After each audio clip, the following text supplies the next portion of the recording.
बिस्मिल्लाहिर्रहमानिर्रहीम। हमारी बात चल रही थी दूसरी दरख्वास्त जमानत के ऊपर। ट्रायल कोर्ट पर कोई पाबंदी नहीं है कि वो ज़मानत की एक दरख्वास्त डिसमिस होने के बाद दूसरी दरख्वास्त ज़मानत को ज़ेर गौर न लाए, क्योंकि हो सकता है कि बाद के हालात से ये बात जाहिर हो जाए कि मुल्ज़म ज़मानत के लिए ऑन मेरिट हकदार बनता है। सेक्शन 497 CRPC 1898 के अंदर आपको पता है कि ऐसी बेशुमार वजूहात मौजूद हैं जिनकी बिना पर मुल्ज़म की ज़मानत ऑन मेरिट हो सकती है, और हर एक ज़मानत की वजह की बुनियाद को बेस बना के कोई भी मुल्ज़म जो है वो ज़मानत की दरख्वास्त दायर कर सकता है। मसलन अगर ट्रायल का आगाज़ हो गया है और ये बात सामने आ जाती है कि मुल्ज़म नाबालिग है, बूढ़ा है, या बात उसके रोल के ऊपर आ जाती है, तो ऑन मेरिट ही अगर उसका बनता है ज़मानत पे जाना, तो दूसरी दरख्वास्त ज़मानत जो है वो कोई बार नहीं है।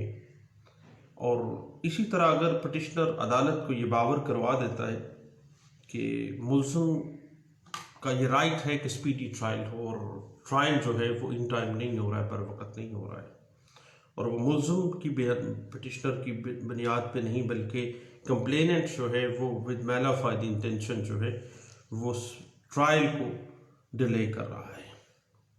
उसके बाद फर्दर इंक्वायरी के बहुत से मैटर आते हैं। मैं तो समझता हूँ कि हर क्रिमिनल केस जो है वो फर्दर इंक्वायरी में कहीं ना कहीं फाल कर रहा होता है। तो इन तमाम चीज़ों को बुनियाद बना के आप सेकंड बेल एप्लीकेशन जो है वो फाइल कर सकते हैं, और ट्रायल कोर्ट के ऊपर कोई ऐसी पाबंदी नहीं है कि वो एक ज़मानत एप्लीकेशन डिसमिस होने के बाद दूसरी बेल पिटीशन को ज़ोर गौर न लाए। इस बात की अगर आप इंटरप्रिटेशन देखना चाहें तो PLD 1981 supreme court of Pakistan page 174 में इस बात को वाज़ेह किया गया था। उसके बाद ज़ुबैर केस जो है, जो PLD 1986 supreme court of Pakistan page 173 है, उसमें भी ये बात को डिस्कस किया गया था। और उसके बाद 2002 SCMR पेज 171 में ज़ुबैर केस को ही जब रिविज़िट किया गया तो उसमें भी ये बात वाज़ेह की गई, लेकिन एक शर्त लगा दी गई थी कि पहली दरख्वास्त ज़मानत जो डिसमिस हुई है उसकी ऑर्डर की कॉपी लाजमी लगानी है, अदरवाइज सेकंड बेल पिटीशन जो है वो इंटरटेन नहीं होगी। उसके बाद जब पहली बेल पिटीशन आपने वापस ले ली है, विड्रॉ कर ली है और वो डिसमिस हो गई है, तो दूसरी बेल पिटीशन जो है वो दायर की जा सकती है। इस बात की interpretation 2004 YLR page 307A Lahore high court का फैसला है, इसमें ये वाज़ेह किया गया था। एक बड़ी टेक्निकल सी बात है कि जब दूसरी बेल पिटीशन उसी ग्राउंड के ऊपर दे दी जाए जिस पर पहली बेल पिटीशन दायर की गई थी, देन अदालत ये उस वक्त सुनती है जब ये महसूस करे कि कोई नया मैटर जो है वो सामने आ गया है जिसकी बिना पर मुकदमे ने कोई नया रुख इख्तियार कर लिया है, या मुल्ज़म ने किसी ऐसी ग्राउंड को बुनियाद बना के बेल पिटीशन दायर कर दी है जो पहली बेल पिटीशन दायर करते वक्त उसको प्रॉपर हासिल नहीं थी। इस बात की interpretation NLR 1993 CRI page 691 Quetta high court में ये फैसला किया गया था, और PLD 1993 Quetta high court page 66 में भी इस बात को इंटरप्रेट किया गया था। अब एक बड़ी अहम बात है कि बाज़ औक़ात ये दलील होती है कि चालान अभी तक मजिस्ट्रेट के पास है, इसलिए मुल्ज़म ताख़ीर की बिना पर ज़मानत का हकदार है, क्योंकि उसे एक नई ग्राउंड जो है डिले ऑफ केस जो है वो हासिल हो गई है। ये दुरुस्त बात नहीं है, क्योंकि पहली बेल पटिशन और दूसरी बेल पटिशन के दरमियान जो वक्फा है उसको भी मद्देनजर रखा जाएगा कि मुल्ज़िम ने जो डिले की ग्राउंड बनाई है वो पहली एप्लीकेशन से दूसरी बेल पटिशन के दौरान कितना अरसा उसमें मुहित था। इस बात की interpretation PLJ 1984 supreme court of Pakistan 334 में की गई थी। असल में आमतौर पर दूसरी बेल पटिशन के लिए आपको पता है कि न्यू फ्रेश ग्राउंड का होना लाजमी है और फ्रेश ग्राउंड के ऊपर ही नहीं बेल पटिशन फाइल की जाती है। तो याद रखिएगा कि ऐसी ग्राउंड जो पहली बेल पटिशन देते वक्त हासिल नहीं थी, अब बाद में वो सामने आई, उस अदालत फ्रेश ग्राउंड आ गई है जो कि पहली बेल पटिशन के वक्त हासिल नहीं थी। इस बात की इंटरप्रिटेशन आप देखना चाहें तो 2013 SCMR पेज 1059 है और इसके अलावा 2008 SCMR पेज 1448 में इस बात को इंटरप्रेट किया गया था।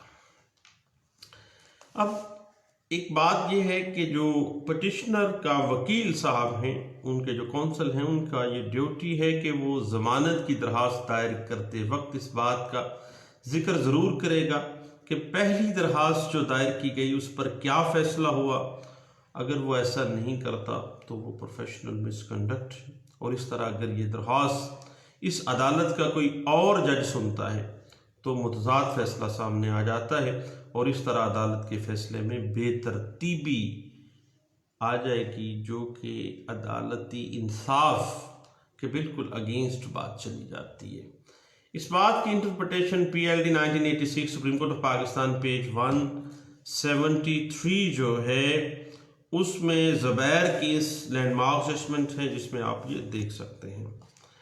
उसमें जब पहली बेल पटिशन में दी गई बुनियाद पर फैसला मेरिट के मुताबिक हुआ है तो नई दरख्वास्त इस सूरत में काबिल समात जबकि रिकॉर्ड पर आने वाले मवाद की वजह से मुल्ज़िम को कोई ऐसी फ्रेश ग्राउंड मिल जाए जो पहली बेल पटिशन के वक्त उसको हासिल नहीं थी। याद रखिए कि सिर्फ चालान के बरवक़्त दाखिल होने या चालान के बरवक़्त दाखिल ना होने से मुल्ज़िम को कोई ऐसी फ्रेश ग्राउंड नहीं मिल सकती जिसकी बिना पर वो ज़मानत का हकदार ठहराया जा सकता है। इस बात की interpretation PLD 1993 Quetta high court page 66 में आपको अच्छे तरीके से मिल सकती है।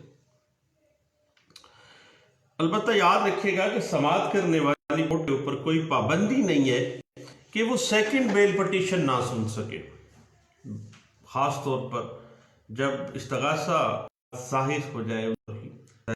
फ्रेश ग्राउंड की बिना पे ही दूसरी बेल पटिशन फाइल 152B में हमें मिलती है। याद रखिएगा कि बेल पटिशन कुछ हद तक बहस करने के बाद भी वापस ले ली जाए तो वापसी विड्रॉ के ऊपर ही वो डिसमिस हुई होगी और दोबारा दायरी करने के लिए आपको अगर फ्रेश ग्राउंड नहीं भी है तो वो इंटरटेन हो सकती है। इसके लिए आप PLJ 2014 supreme court Pakistan page 248 लीजिएगा। उसके बाद अगर मुल्ज़िम मेरिट के ऊपर बेल का हकदार है तो बेल बिफोर अरेस्ट का नोट ना देने की वजह से उसकी आफ्टर अरेस्ट बेल जो है वो खारिज नहीं की जाएगी। इस बात को डिस्कस किया गया था 2013 PCRLJ पेज 487B में। याद रखिएगा कि अगर पहली बेल पटिशन जो प्री अरेस्ट बेल थी वो अदम हाजिरी खारिज हुई है तो दूसरी बेल पटिशन की समाअत जो है वो कोई भी अदालत किसी और अदालत में भी जा सकती है क्योंकि वो अदम पैरवी या अदम हाजिरी की बिना पे खारिज हुई है। इस बात की इंटरप्रिटेशन 2013 CRLJ पेज 347B में आपको मिलेगी। उसके बाद याद रखिएगा कि जब तखीर मुल्ज़िम के अपने कंडक्ट की वजह से हो तो उस ताखीर मुकदमा जो है उसको जमानत की ग्राउंड नहीं बना सकता मुलजिम। इस बात की इंटरप्रटेशन 1987 SCMR 415 में, उसके बाद ऑल इंडिया रिपोर्टर है 1987 supreme court of Pakistan page 1613 में की गई थी।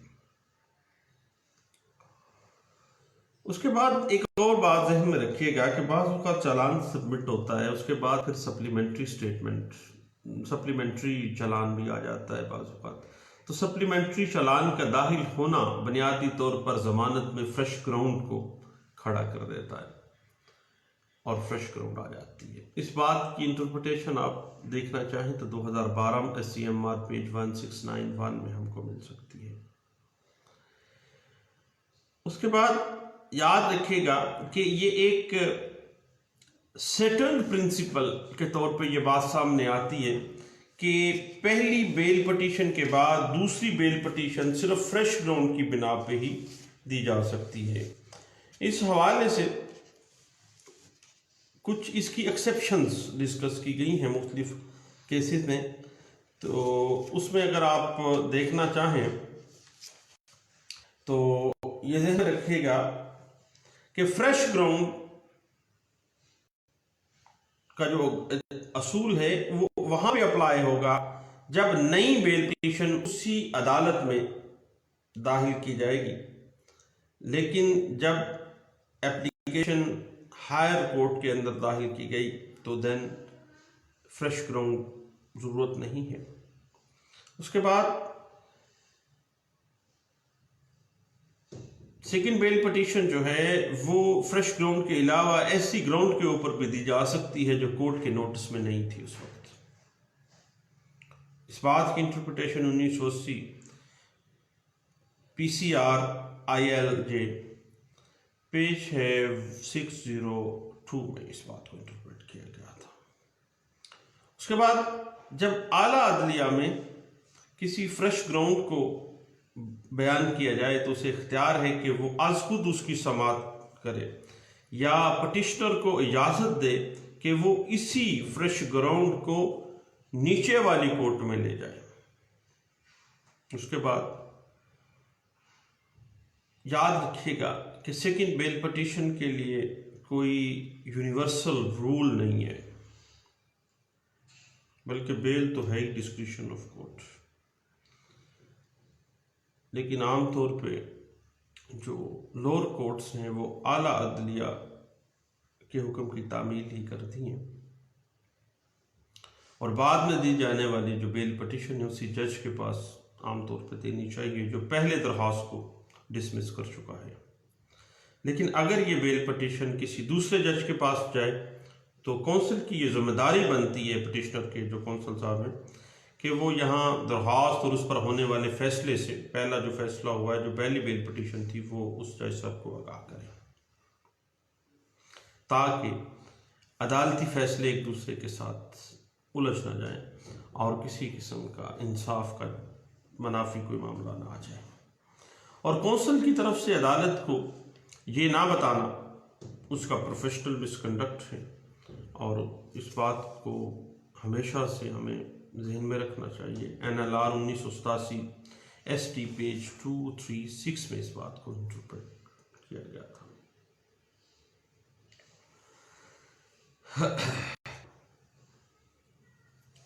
असूल यही है कि सेकंड बेल नई बेल पिटीशन दायर करेंगे तो इस बात की इंटरप्रिटेशन PLD 1991 और हाई कोर्ट पेज 391 में और PLD 1986 supreme court Pakistan page आपको पता है 173 ज़ुबैर केस में भी इस बात को इंटरप्रेट किया गया था।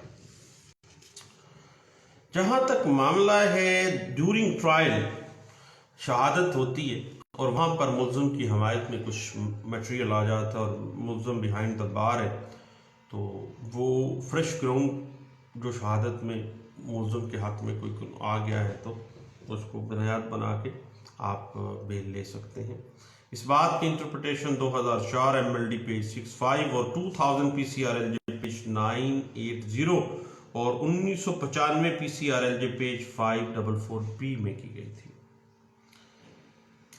और अगर पहली बेल पटिशन का फैसला करते वक्त किसी ग्राउंड या किसी पॉइंट का फैसला नहीं किया गया तो बाद में अगर वो उस वक्त हासिल थी तो उसको फ्रेश ग्राउंड जो है के तौर पे जो है उस वक्त हासिल नहीं थी, अब वो आ गई है और वो उठाई भी नहीं उस वक्त गई थी, वो पॉइंट डिस्कस ही नहीं हुआ था, तो ये फ्रेश ग्राउंड बनती है। 2004 PCRLJ पेज 985 में इस बात को इंटरप्रेट किया गया था। उसके बाद याद रखिएगा कि बेल पटिशन अगर किसी की डिसमिस हो जाती है, बंदा बिहाइंड द बार है, अगली पेशी उससे अगली पेशी 2 पेशियों के बाद अगर एविडेंस ही नहीं आती, बंदा अंदर है, तो फिर इसको भी फ्रेश ग्राउंड बनाया जा सकता है। इस तरह के केस 1991 PCRLJ पेज 667 में इस बात को इंटरप्रेट किया गया था। ज़ुबैर केस के अंदर सुप्रीम कोर्ट ऑफ पाकिस्तान ने जो फैसला दिया है उसके मुताबिक दूसरी बेल पटिशन उसी जज को जिसने पहली पर फैसला दिया भेजना मैंडेटरी है, जरूरी है, और ये तमाम अदालतों के लिए एक पाबंदी का दर्जा हासिल कर जाता है। ये बात अगर आप बेहतर है कि PLD 1986 सुप्रीम कोर्ट 173 और 2002 CMR पेज 171 में आप इसको जरा देखिएगा। सुप्रीम कोर्ट और हाई कोर्ट ने बेशुमार दफ़ा ज़ुबैर केस को डिस्कस किया। दूसरी बेल पटिशन उसी जज के पास फाइल करनी चाहिए जिसने पहली बेल पटिशन सुनी है, क्योंकि हो सकता है कि दूसरे जज के सुनने से मुख्तलिफ फैसला सामने आ जाए और इस तरह एक ही बेल पटिशन पर 2 जजों के मुतज़ाद फैसले इंसाफ के तकाज़ों के मुनाफी है। दूसरा यह है कि वो जज जिसने पहली बेल पटिशन डिसमिस की हो उसे यह भी पता चले कि उसने एक दफ़ा उसको उस बेल पटिशन को डिसमिस किया है और पहला अगर कोई फ्रेश ग्राउंड नहीं है तो फिर उसे नहीं सुनेगा और इस तरह अदालती वक्त बच जाएगा। अलबत्ता अगर बेल पटिशन दूसरे किसी जज के पास चली जाती है तो देन पटिशनर काउंसिल की ये जिम्मेदारी है कि वो अदालत को पहली दरखास्त और उस पर होने वाले फैसले के बारे में तफसीलात से आगाह करेगा। और सुप्रीम कोर्ट ने यहाँ तक कहा ज़ुबैर केस में कि अगर ऐसा जज जिसने पहली बेल पटिशन पर फैसला दिया हो और दूसरी बेल पटिशन के वक्त किसी और बेंच में बैठा हो और वो बेंच किसी और जगह पे लगा है तो उन दूसरी के पास कोशिश करनी चाहिए कि भेजनी चाहिए। और ज़ुबैर केस इसकी हाँ बात चल रही थी सेकंड बेल पटिशन की, तो सेकंड बेल पटिशन में जहाँ पे भी वो जज सब बैठे हैं वहाँ पे वो भेज देना चाहिए वो बेल पटिशन, और दरखास्त वहीं उसी जज को देनी चाहिए जिसके पास पहली बेल पटिशन डिस्पोज हुई थी। इसकी मजीद इंटरप्रटेशन 2000 PCRLJ पेज 1350 में की गई थी। और सुप्रीम कोर्ट ऑफ पाकिस्तान ने एक फैसले में ये भी इस अमल को बड़ा नापसंदीदा करार दिया, जो कि ये है कि एक बेल पटिशन एक जज साहब के पास लगी है उसको वापस लेके दूसरी अदालत में दायर की जाए। और सुप्रीम कोर्ट ने हाई कोर्ट के एक जज की तरफ से इस दरख्वास्त को लाहौर हाई कोर्ट में इस गर्ज से वापस भेजने को कहा कि वही जज सुने जिसके पास ये विड्रॉ की गई थी। और ये रिपोर्टेड केस है PLD 1984 सुप्रीम कोर्ट पेज 334 में इस बात को इंटरप्रेट किया गया था। उसके अलावा 1991 के एक केस में हाई कोर्ट लाहौर ने एक बेल पटिशन पर मुलज़िम को यह हदायत की कि वो 10 दिन के बाद दोबारा सेशन कोर्ट से रुजू करे और हुक्म जारी किया कि मुलज़िम को इन दिनों में गिरफ्तार न किया जाए। और सुप्रीम कोर्ट ने इस फैसले को नापसंदीदा करार दिया और कहा कि जब किसी हाई कोर्ट ने मुलज़िम को सिर्फ 10 दिन की प्रोटेक्टिव बेल फ्राहम की है कि वो जाए वहाँ पे तो उसको जमानत की जानी चाहिए। उसके बाद सुप्रीम कोर्ट ने ज़ुबैर केस के अंदर मुश्किलात से निपटने और इंसाफ के असूलों को पूरा करने के लिए ये वाज़ेह किया गया था कि चीफ जस्टिस जो हैं किसी भी हाई कोर्ट के, वो बेल पटिशन किसी दूसरे जज या बेंच को हतमी फैसले को मुकदमा रेफ़र कर सकते हैं, यानी वो किसी और जज के पास भी उनके पास है। जब ये 2002 में ज़ुबैर केस रीविज़िट किया गया तो Zubair case PLD 1986 supreme court page 173 को रीविज़िट किया गया कि मुश्किलात से निपटना, बाज़ औक़ात जज की अवेलेबिलिटी नहीं होती, किसी और बेंच में होते हैं, तो बाज़ औक़ात बेंच कहीं लगता ही नहीं है, आता ही नहीं है। तो फिर इस बात को जब रीविज़िट किया गया ज़ुबैर केस को PLD 2002 सुप्रीम कोर्ट 1 में, और उसके अलावा 2002 SCMR पेज 171 में, तो उसमें वाज़ेह किया सुप्रीम कोर्ट ऑफ पाकिस्तान ने कि भाई इस तरह इंसाफ का तकाज़े जो हैं वो मुश्किलात का शिकार हो सकते हैं। चीफ जस्टिस जो है हाई कोर्ट के, वो मुकदमा बेल पटिशन किसी दूसरे जज को या बेंच को रेफ़र कर सकते हैं। और इस बात के ऊपर जो है काफ़ी ज़्यादा स्ट्रेस किया गया, और उसमें यह है कि अदालत का वक्त बचता है, मुल्ज़िम को ऐसे हुक्म से बचने की चाल उसकी कामयाब नहीं होती जो उसके ख़िलाफ़ होती है। बाज़ औक़ात वो विड्रॉ करता है और दूसरी कोर्ट में चला जाता है, बाज़ औक़ात एक जगह से डिसमिस करवाता है, बताता नहीं है और वो आगे चला जाता है, और हालात की तब्दीली के बगैर दूसरी बेल पटिशन की हौसला शिकनी कानून करना चाहता है। अदालती कार्रवाई के अंदर मुतज़ाद जो खलल आ जाते हैं उनको रोकना चाहता है इस तरह से।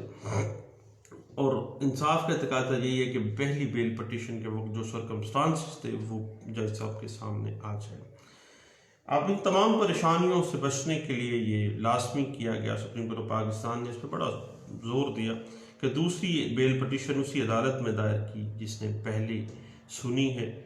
और सुप्रीम कोर्ट अमूमन मदाखलत नहीं करती, लेकिन जब अदालती असूल जो हैं वो सेक्रीफाइस हो रहे हों तो सुप्रीम कोर्ट ऑफ पाकिस्तान की फैसला जात जो हैं आपको पता है कि फौरी तौर पर इंटरप्ट हो जाते हैं। इस हवाले से 1990 CRI SCC पेज 126 में इस बात के ऊपर हमें जो है वो अच्छी ग्राउंड्स मिल जाती हैं। उसके बाद ट्रायल कोर्ट के लिए ज़रूरी तो नहीं है कि जब वो कोई अदालती कार्रवाई को मुलतवी करे तो मुल्ज़िम को जेल भेज दे। अदालत को ये इख्तियार है कि अगर ऑन मेरिट देखे कि मुल्ज़िम ज़मानत का हकदार है तो फिर वो ज़मानत पर रिहा भी कर सकती है, डिस्क्रिशन ऑफ कोर्ट है। और अगर से मुल्ज़िम ने बेल एप्लीकेशन नहीं भी दी तो फिर भी अदालत जो है उसको बेल ग्रांट कर सकती है। इसके ऊपर जो है आपको पता है कि 496, 497, 498 के अंदर बेल पटिशन देना मैंडेटरी नहीं है, किसी जगह पर भी बेल पटिशन देना मैंडेटरी नहीं होगा। उसके बाद जब किसी मुल्ज़िम को किसी मजिस्ट्रेट के सामने नाकाबिल ज़मानत जुर्म के सिलसिले में पेश किया जाए और मुल्ज़िम के कंडक्ट से जो पुलिस की इन्वेस्टिगेशन है उससे ये साबित हो जाए कि मुल्ज़िम ने किसी काबिल ज़मानत जुर्म का इर्तिकाब किया है तो मुल्ज़िम को बग़ैर एप्लीकेशन के ही वो रिहा कर सकता है। उसके लिए कोई ज़रूरत हासिल हो जाए और उसकी बिना पर वो आगाह करेगा। और पटिशनर की ये जिम्मेदारी है कि वो लाजमी तौर पर आगाह करेगा, अदालत को बताएगा कि ये पहली बेल पटिशन कहाँ पे दायर की और कैसे डिसमिस हुई, उसकी सारी हिस्ट्री बयान करेगा। इस बात की इंटरप्रिटेशन 1999 SCMR पेज 790A में की गई थी। पटिशनर जो है अक्यूज पटिशनर, उसका जो कौंसल है, उनकी ये जिम्मेदारी है कि वो साबका जो पहली बेल पटिशन्स हैं उनके बारे में अदालत को आगाह करे। अगर कौंसल अपनी पहली बेल पटिशन के बारे में उसने खुद नहीं दायर की लेकिन उसके इल्म में है, अदालत को नहीं बताएगा तो ना ही हकीकत से अदालत को आगाह करे कि वो जो उसके को अक्यूज हैं उनकी तरफ से कोई बेल पटिशन गई है या नहीं की गई है, तो ये प्रोफेशनल मिसकंडक्ट है, अदालत के वक़ार के ख़िलाफ़ है और प्रोफेशनल मिसकंडक्ट में फॉल करता है। इस बात की interpretation PLJ 1986 supreme court of Pakistan page 370 में की गई थी। लेकिन बाज़ औक़ात मेरे जैसे कुछ नालायक लोग भी होते हैं जो भूल भुलक्कड़ होते हैं या नहीं पता होता, या बाज़ औक़ात कोई अनपढ़ किस्म के ऐसे लोग भी आ जाते हैं। पिछले दिनों भी एक केस में ऐसे हुआ कि लाहौर से किसी दोस्त ने कहा कि यार ज़रा पेश हो जाइएगा। मैं पेश हुआ तो जो अक्यूज पिटिशनर्स थे, उन्होंने बताया ही नहीं जनाब पहले क्या क्या हुआ था, हिस्ट्री नहीं थी, वो कौंसल ने दायर कर दी, उसमें मेरा नाम भी लिख दिया, पेश हुए तो जज साहब। अक्यूज पिटिशनर के कौंसल की जो गलती है उसकी बिना पर मुलज़म जो बिहाइंड द बार है उसको सजा नहीं दी जा सकती, बशर्ते कि वो मेरिट जमानत का हकदार बनता है। देन इस बात की interpretation PLD 2002 supreme court page 590 सी में और 2002 SCMR पेज 184 बी में की गई थी। एक बड़ी टेक्निकल सी बात है कि अगरचे मुलज़िम पे कोई ऐसी पाबंदी नहीं है कि वो अपनी बेल पटिशन में इस बात का जिक्र करे कि उसके जो शरीके मुलज़िम हैं उस मुकदमे में उनकी दरख्वास्त जमानत मुस्तरद हुई है या नहीं हुई है। अब मुलज़िम के लिए ज़रूरी नहीं है कि वो उसके अपने को अक्यूज के बारे में भी लिखे, लेकिन अगर उसके नॉलेज में है तो वो ज़रूर लिखे। इस बात की इंटरप्रिटेशन आपको सेटल प्रिंसिपल के तौर पे 1958 CRLJ पेज 701 में की गई थी और आज टाइम ये बात जो है उसी तरह से चल रही है। और 2004 YLR पेज 307A में लाहौर हाई कोर्ट ने इस बात पे बड़ा स्ट्रेस किया, और इससे पहले 1996 SCMR पेज 927 में इस बात को इंटरप्रेट किया गया था। तो भाई ये चंद बातें थी सेकंड बेल पटिशंस के हवाले से, दवाओं में याद रखिएगा। और अगर आप महसूस करें कि टाइम ज़ाया हुआ है तो माफ़ कीजिएगा, मैं तो टाइम नहीं ज़ाया करना चाहता था, चंद चीज़ों का पता चला तो मैंने कहा अपने सारे दोस्तों से शेयर करनी फ़र्ज़ बन गया है, ज़रूर बताना है। अगर कोई लेना चाहे तो ठीक है, नहीं तो कोई बात नहीं है। दुआओं में याद रखिएगा। Thank you. अल्लाह हाफ़िज़।